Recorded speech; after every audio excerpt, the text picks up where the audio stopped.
Hi there, Karen here. This is Whiskey Sour. It's my little mascot, my buddy, my partner in crime, my super pup, all of that. Mm. Hanging out with me until I can get a real puppy someday. That's the plan. Today's blog I titled, Are You Both Scared and Excited? This January's been quite a time for everyone. There's been a lot of changes happen. Some people are trying to implement their own changes, and some people are just having them forced on them. Whether that's death, divorce, moving out, moving on, change of jobs, losing a job, gaining a job. There's just been a lot of changes going on. It's just, I don't know if it's just my immediate group of people, but it seems to be quite a time. And I am feeling the energy of everyone as either scared and excited, or there's people who are scared and excited all at the same time. And that's the stomach butterflies deadly cocktail that I have experienced so many times when you have these two emotions that are just colliding, being really scared and being really excited. And it's quite a cocktail. It churns the acid in our guts and makes us feel awful. And something in our life can escalate to a violent end, forcing this great big change or this big decision, and we welcome it because, like that starting over is starting over worse than where you are blog that I had done. We know it's ultimately best for us, and so we welcome it. But it just feels gross. It's just this churning stomach acid, and it's awful. You're scared and you're excited. You're scared and you're excited. And what am I? What am I? And these are two things that don't really mix. Seems to be how people are feeling.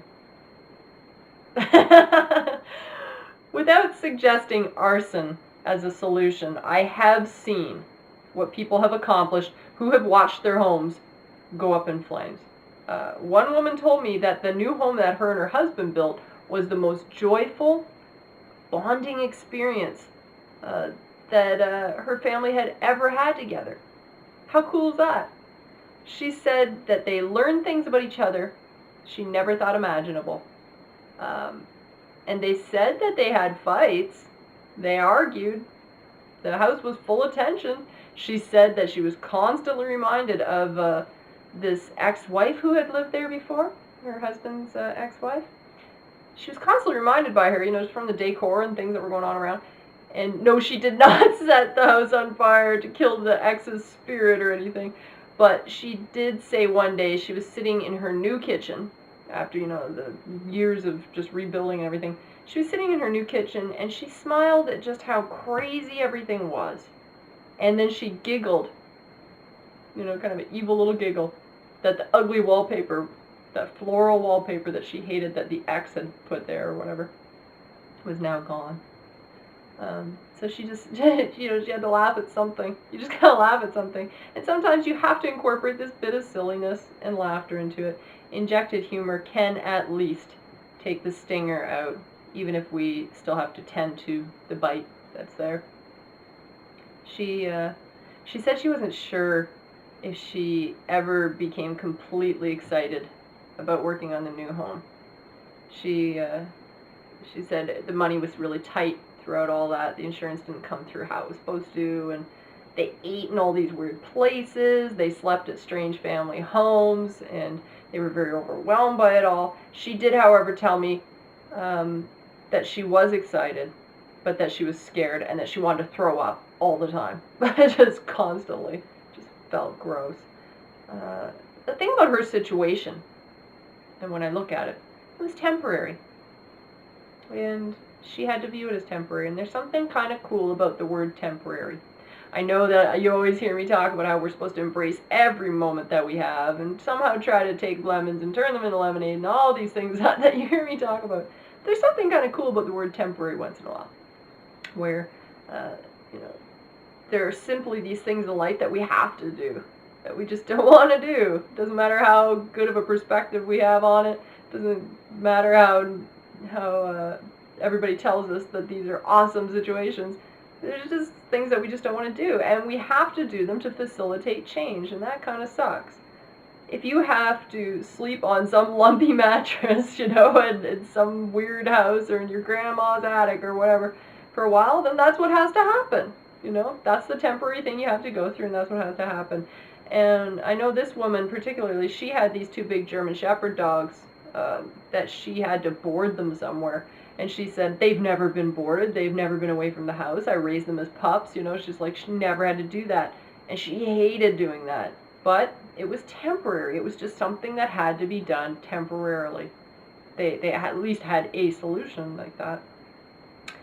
She also took a lot of video and pictures, and she documented their whole transition, which a lot of us, when we're going through these kind of strange, scary, exciting times or whatever, we don't think to document it.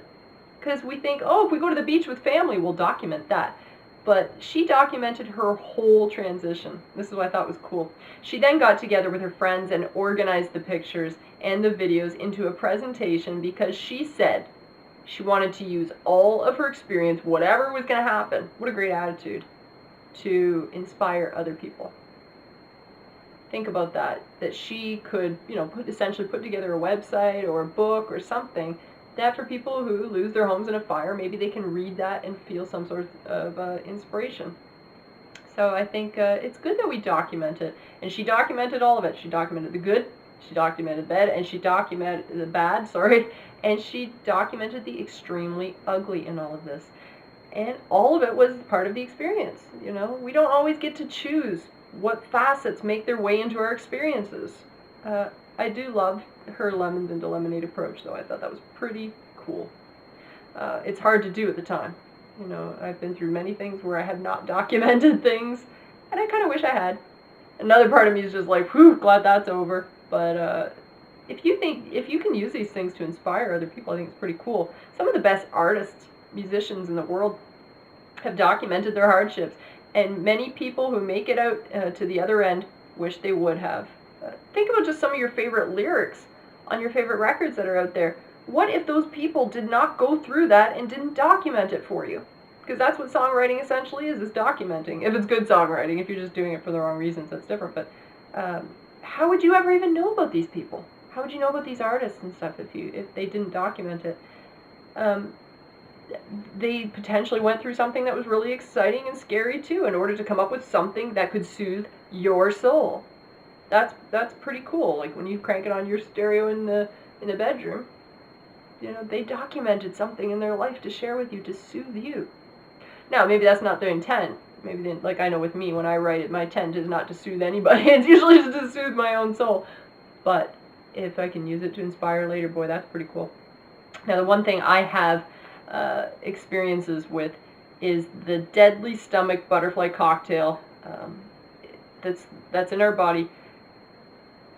I sometimes think it's there to propel us forward when we don't really want to. My stomach acid became my rocket fuel. Seriously. And I mean rocket fuel. I do not mean gasoline. Like anybody who has ever watched a car run a quarter mile at the Cayuga Speedway or something, when the car starts, you know, if it's a 9 or a 10 or something, 9 or 10 seconds, you think, wow, it's a fast car. But if you see somebody pull out a 7 or 8, chances are they got some rocket fuel. Yeah, that's what I mean. Now, I could get to the store, drive my car to the store on some excitement, but I can't get to the moon with it. You know, that's the hard part. Now, that's a skill I'm trying to develop. I am trying to develop how do I get from here to the moon without having to feel like I have to throw up to do it, you know, if I don't have some internal source trying to get me to go there. But some people have the gift of ingenuity. They're just given it.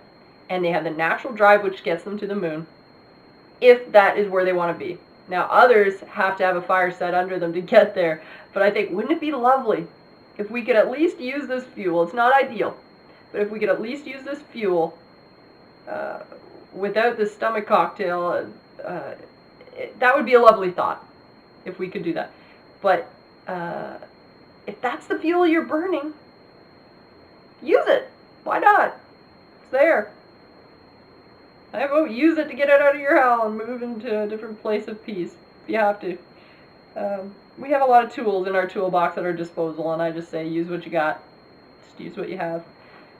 Being scared also sometimes means can't speak today. Sometimes means that we are alive. That's pretty cool.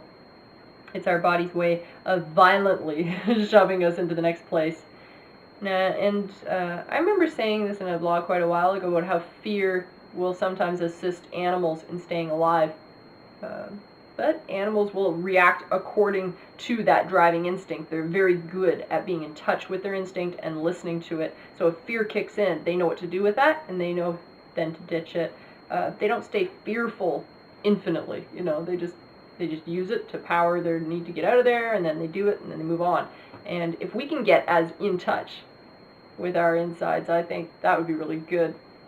And no, stomach acid is not healthy. Let me just clarify that. It physically causes your pancreas to go crazy, and you actually can gain weight, and there's all sorts of problems that can happen with stomach acid.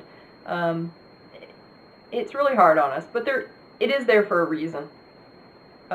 If it's telling you something, you should probably listen to what it's saying to you. Quite often the stomach acid gets out of control if our body is sending us a message and then we ignore it. So I signed off today eating dry crackers and sipping ginger ale. All this talk of nausea. I never worry about action, but only inaction is a quote by Winston Churchill I signed off with today. So I thought I'd share that with you. So if you are both scared and excited, maybe that is your body, like a bird trying to escape from a really dangerous situation, trying to tell you something. And I think you should listen to it. If it's just worry and it's just worry, that's one thing. But if the initial instinct of something is really telling you something to do something, I think you should listen to it. A lot of people will say that their instincts don't fail them, but that their worry and anxiety does. Yeah, that's the story of my life, that's for sure. So I'll tune in with you guys again tomorrow and hope that you're doing really well. And I will check in with you, though, as I do every day, because I love talking to you guys, and it's a great way just to connect with you, okay? So until next time, from my buddy, Whiskey Sour and me, rock on.